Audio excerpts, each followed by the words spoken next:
Okay, we've got this tray of plants that we dug up from another garden with, of course, the owner's permission. Same place I got all the leaves, actually. And so I'm going to plant them around here in my flower bed. I think these are phlox. I'm not sure what these are. Might be black-eyed Susans or something like that. There was a lot of mixed flowers in that flower bed too, just like mine.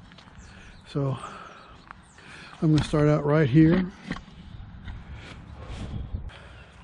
I've got the wheelbarrow here because there's so many other flowers around. Instead of dumping dirt on them, I'm going to put it in the wheelbarrow, and then I can put back what I need and put the rest on the compost pile.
This is still the middle of April, so we won't have to water these in good.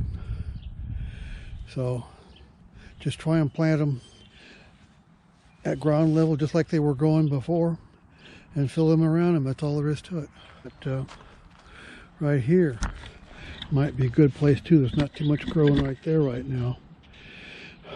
This strip right here gets the most sun of anywhere, and I'm sure these are all full sun, whether they're black-eyed Susans or phlox or whatever they are. They need full sun, so that's why I'm picking this row here. Right here we've got a bunch of catnip nepta coming on from last year.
There, just try and dig a hole same size as your clump, and so it'll fit right in there at the same ground level that it grew before.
Okay.